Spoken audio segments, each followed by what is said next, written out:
Chapter 1. Nature, Objective and Scope of Audit. Text. Description automatically generated with medium confidence. Learning outcomes. After studying this chapter, you would be able to understand diamond suit meaning, nature and scope of audit. Diamond suit objectives of audit. Diamond suit inherent limitations of audit. Diamond suit benefits of audit. Diamond suit meaning of assurance engagements. Diamond suit difference between reasonable assurance engagement and limited assurance engagement. Diamond suit meaning and basic purpose of engagement and quality control standards. Diamond suit practicality of above concepts by studying through examples and case studies. Chapter Overview.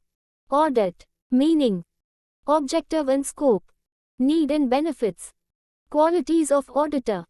Inherent limitations. Audit with reference to standards on auditing. SAR 200. Samir, a young CA aspirant, takes interest in events happening around him. Business and financial dealings of corporate world interest him very much. He regularly reads a newspaper publishing mainly business and economic news. He also keeps track of particularly such news on social media handles. During last 1 year or so, he has seen audited financial results of many companies listed on stock exchanges being published in newspaper. He also visited websites of some companies to go through their annual reports. The annual reports also, inter alia, contained audit reports signed by chartered accountants as auditors of companies. He was also eagerly tracking financial results of an IT company. The annual audited results of the company were declared on one Friday evening. However, shares of company took a beating on Monday as soon as markets opened. Curiosity led him to find reason for such an adverse market reaction. He got to know that audited profits of company were below market expectations and auditors had remarked adversely on some matters which was not taken kindly by markets. One of his uncles was expanding business and needed funds to meet business expansion requirements. Anticipating urgent financial needs, he approached a bank. Credit officer of bank requested for audited financial statements of past years of business to consider his loan application. He was also thinking that companies must be paying taxes on profits shown in their audited financial statements. A few months back, he was reading a news report pointing out substantial increase in direct tax collections of government as highlighted in Union Budget. Higher taxes paid by companies on basis of audited results may have been a significant contributing factor of such increase in direct tax collections, he thought. In his mind, he was wondering upon enormous responsibility of auditors in this regard. He kept on pondering over significant role of auditors in economy and nation building. 1. Introduction. What do such real-life situations highlight? Such instances underline importance of auditing in today's complex business environment. Be it investors desirous of investing their money in companies, shareholders anxious to know financial position of companies they have invested in, banks or financial institutions willing to lend funds to credit-worthy organizations, governments desirous of collecting taxes from trade and industry in accordance with applicable laws, trade unions negotiating with corporate managements for better wages, or insurance companies wanting to settle property claims caused by fire or other disasters. Range of diverse users in equally diverse fields rely upon audited financial statements. Can you figure out reason behind such reliance? It is due to the fact that audited financial statements provide confidence to users of financial statements. Audited financial statements provide assurance to users who may take their decisions on the basis of such audited financial statements. Herein lies the importance of auditing. You can very well understand how significant is role of auditing profession and auditors in modern world involving multitude of economic activities being carried out in equally dynamic legal and regulatory environments. Here comes a vital question. What do we mean by auditing? What is its nature and scope? What it includes and what it does not? What are its limitations? We shall try to find out answers to these questions in succeeding paras. 2. Origin of auditing. Before we get to understand meaning and nature of auditing, let's travel back in time to know about origin of auditing. Auditing has existed even in ancient times in many societies of world including India. The reference to auditing is found in Kautilya's Arthashastra even in 4th century BC. It talks about fixed accounting year, a process for closure of accounts and audit for the same. Concepts of periodical checking and verification existed even in those times.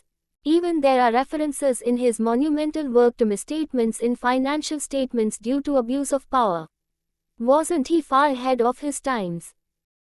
The word audit originates from Latin word order, meaning to hear.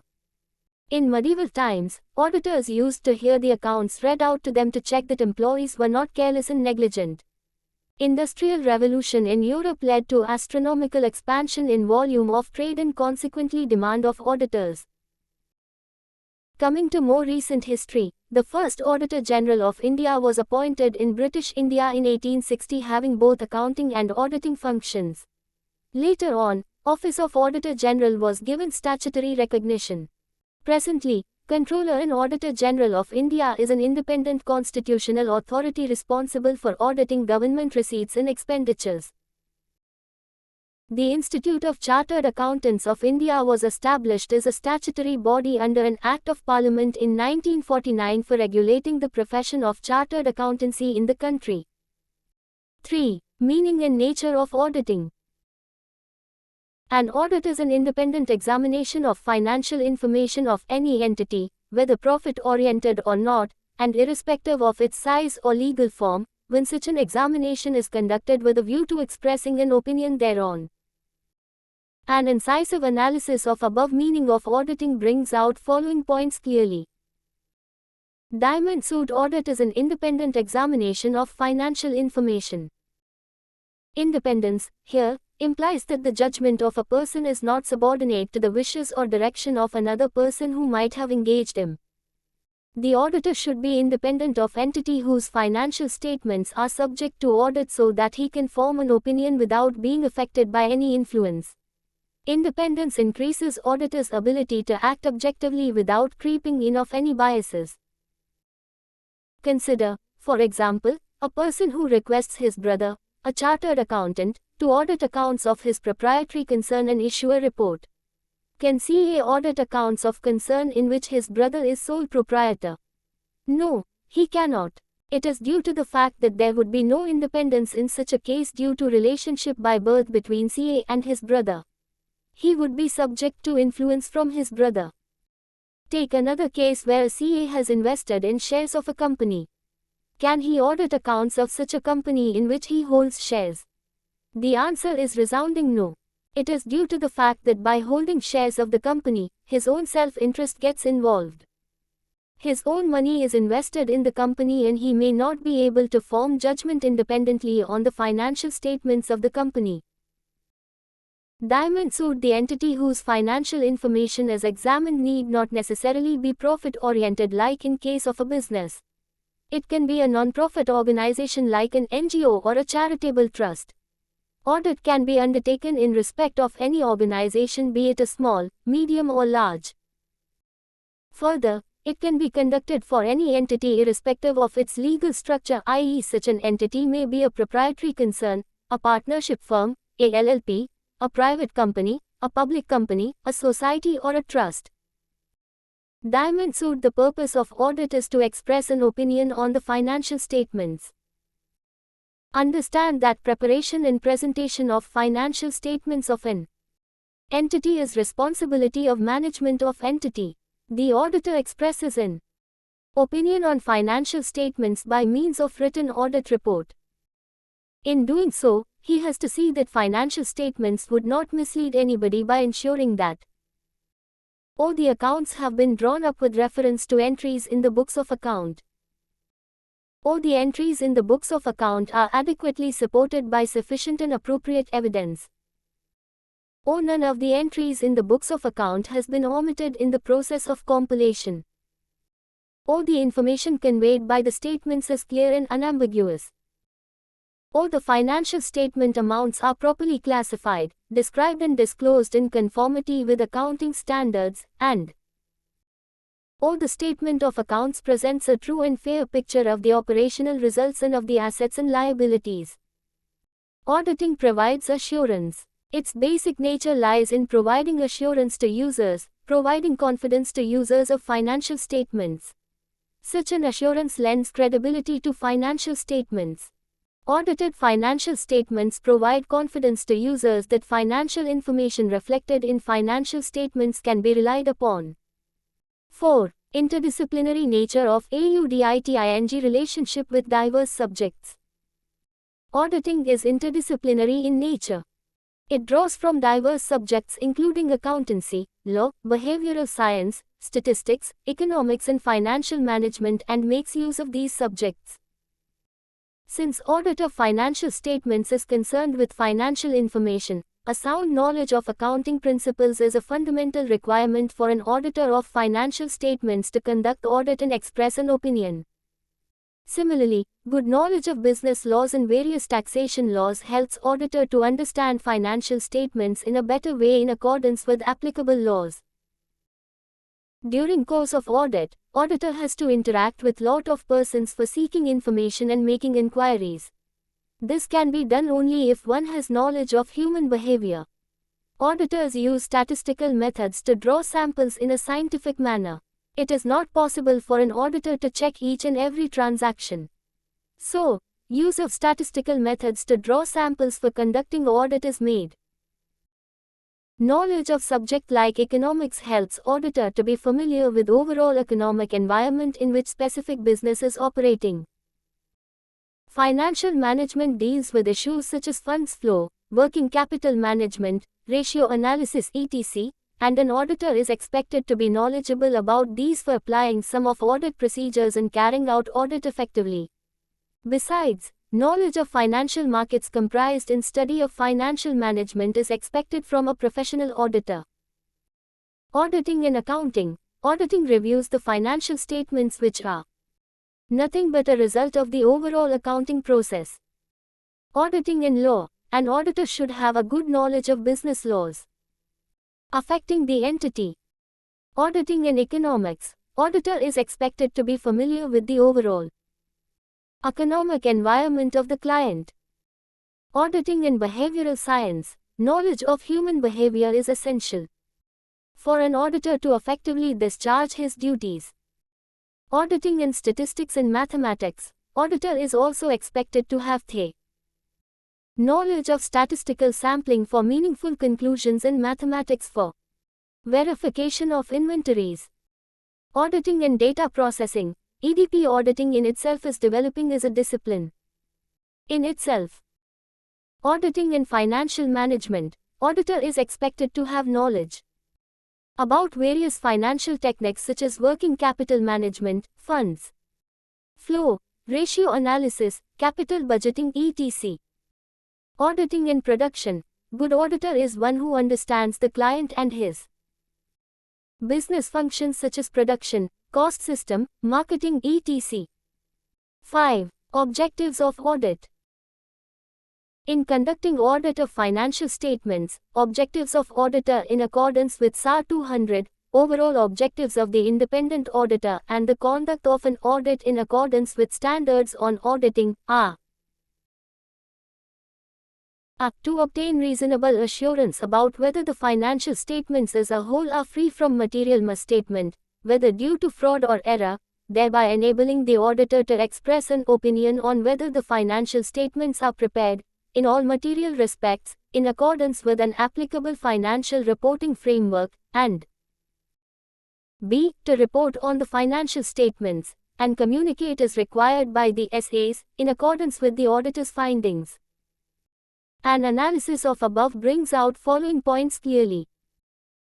1. Auditor's objective is to obtain a reasonable assurance whether financial statements as a whole are free from material misstatement whether due to fraud or error. Reasonable assurance is to be distinguished from absolute assurance. Absolute assurance is a complete assurance or a guarantee that financial statements are free from material misstatements. However, reasonable assurance is not a complete guarantee. Although it is a high level of assurance, but it is not complete assurance. Audit of financial statements is carried out by the auditor with professional competence and skills in accordance with standards on auditing. Audit procedures are applied in accordance with SAs, audit evidence is obtained and evaluated. On basis of that, conclusions are drawn and opinion is formed. It leads to high level of assurance which is called as reasonable assurance, but it is not absolute assurance.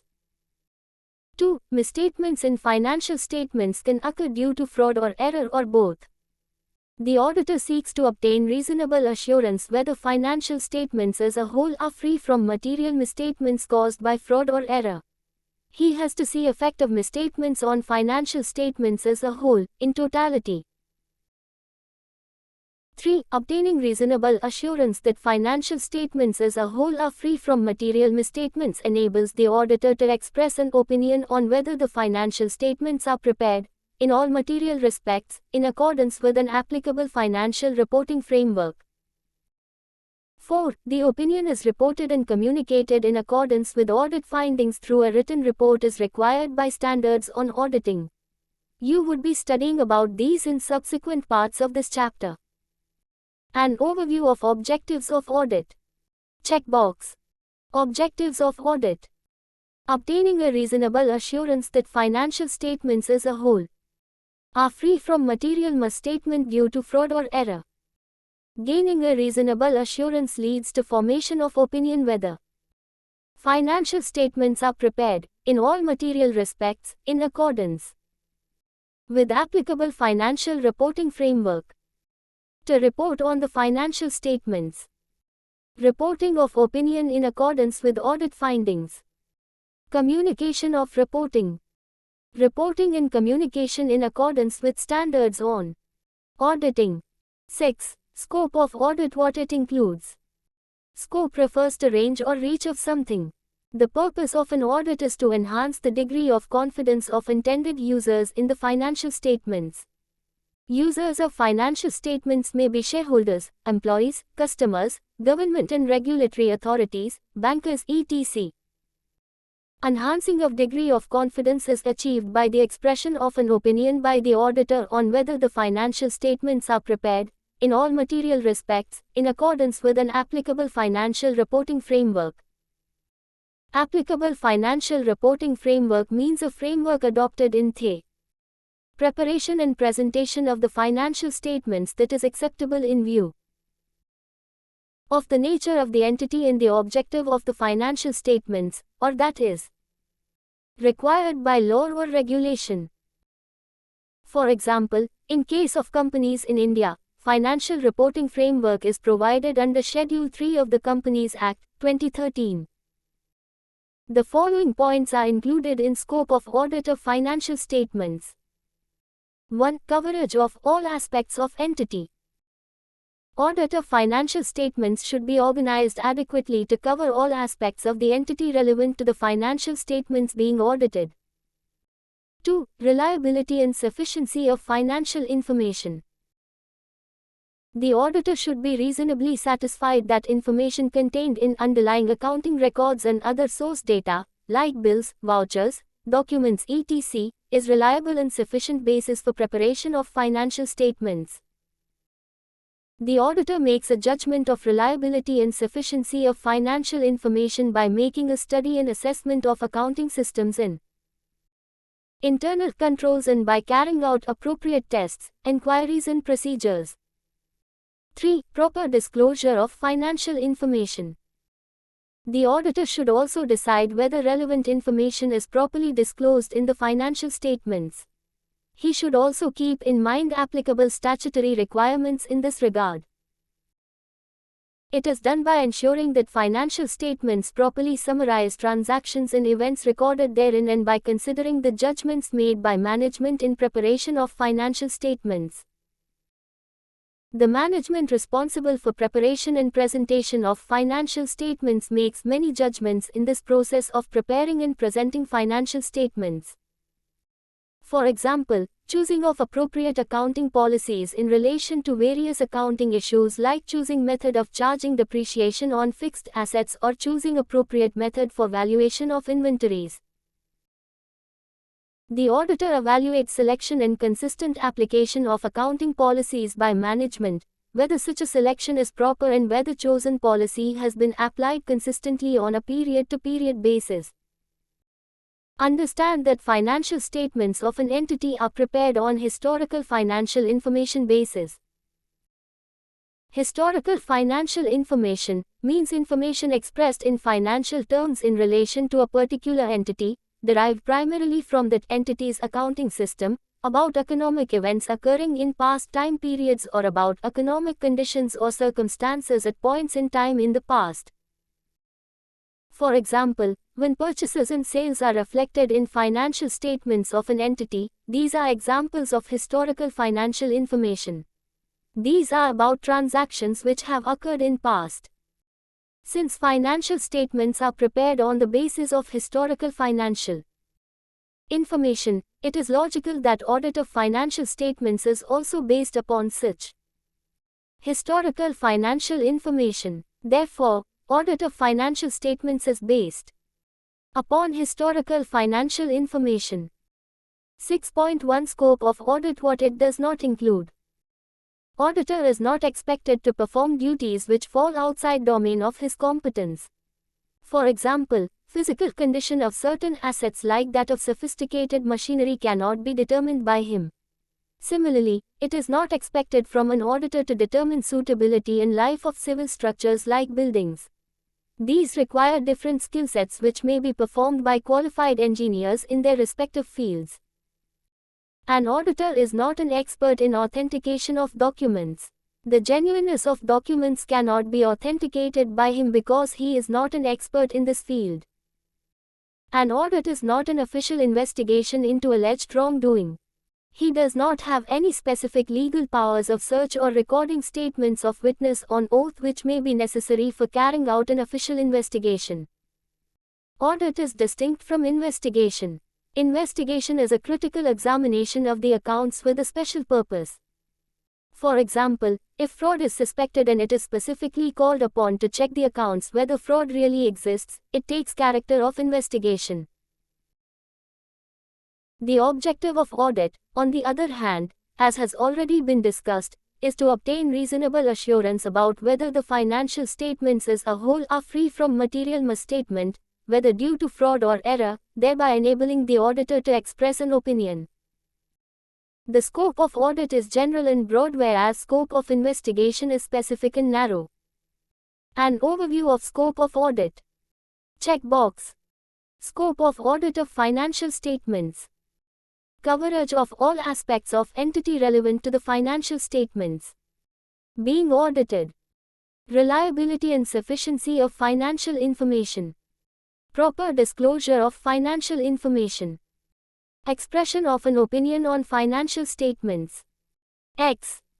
Responsibility of preparation and presentation of financial statements. X. Duties outside scope of competence of auditor. X. Expertise in authentication of documents. X. Investigation. Test your understanding. 1. Lalji Bhai has purchased shares of a company listed on NSE. The audited financial statements of the company provide picture of healthy financial performance having robust turnover, low debt and good profits. On above basis, he is absolutely satisfied that money invested by him is safe and there is no chance of losing his money. Do audited results and audit reports of companies provide such assurance to investors like Lalji Bhai? Is thinking of Lalji Bhai correct? Test your understanding. 2. Good Deeds Limited is engaged in business of recycling of wastes from dumping Grounds of Municipal Corporation of Indore to usable manure. It is, in this way, also helping to make the city clean. During course of audit by Zoha and Zoha, a firm of auditors, it is observed by auditors that company has received a notice from Central Bench of National Green Tribunal for not following certain environmental regulations involving imposition of hefty monetary penalty on the company. The company is yet to reply to the notice. The auditors point out that same is not stated in notes to accounts in financial statements. The company points out that auditors are going beyond scope of their work. Does such a matter fall within scope of audit? Test your understanding. 3. A huge fire broke out in Noida plant of KT Limited. Plant assets comprising building, machinery and inventories were insured from branch of a public sector insurance company. Apart from an insurance surveyor who was deputed for assessing loss, the Regional Office of Insurance PSU also appointed a CA for verification of books of accounts, financial records of the company and circumstances surrounding the loss. He was also requested to submit an early report. Would the report by CA in nature of audit report? 7. Inherent limitations of audit. The process of audit suffers from certain inbuilt limitations due to which an auditor cannot obtain an absolute assurance that financial statements are free from misstatement due to fraud or error. These fundamental limitations arise due to the following factors. 1. Nature of financial reporting. Preparation of financial statements involves making many judgments by management. These judgments may involve subjective decisions or a degree of uncertainty. Therefore, auditor may not be able to obtain absolute assurance that financial statements are free from material misstatements due to frauds or errors. One of the premises for conducting an audit is that management acknowledges its responsibility of preparation of financial statements in accordance with applicable financial reporting framework and for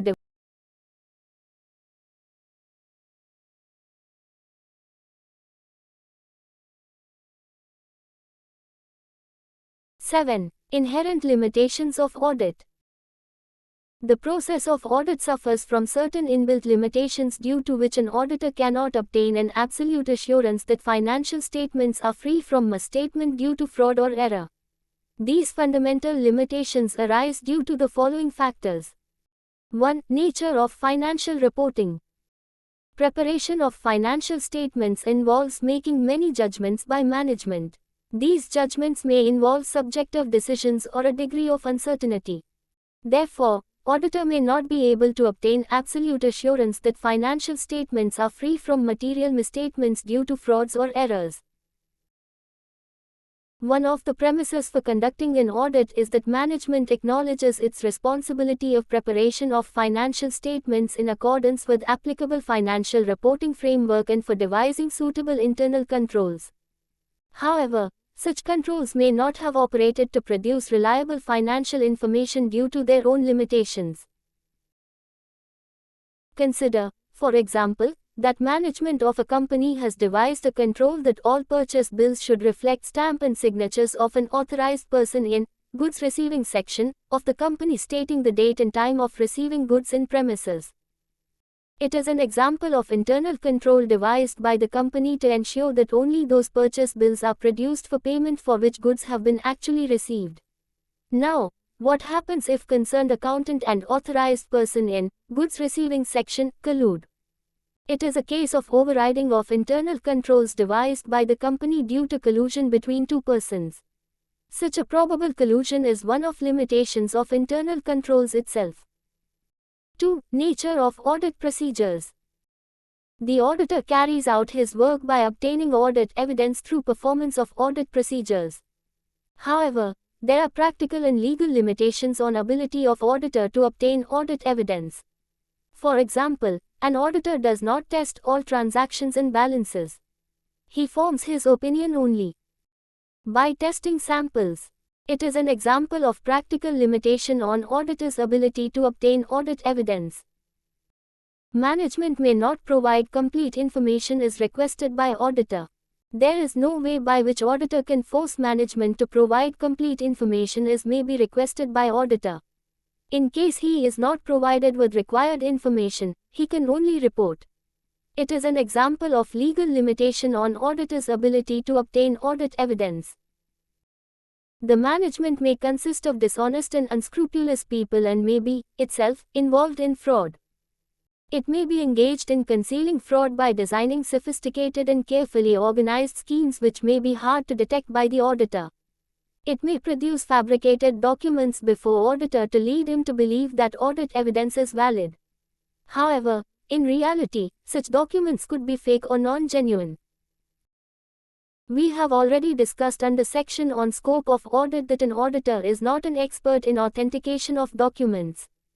Therefore, he may be led to accept invalid audit evidence on the basis of unauthentic documents. It is quite possible that entity may have entered into some transactions with related parties. Such transactions may be only paper transactions and may not have actually occurred. The auditor may not be aware of such related party relationships or audit procedures may not be able to detect probable wrongdoings in such transactions.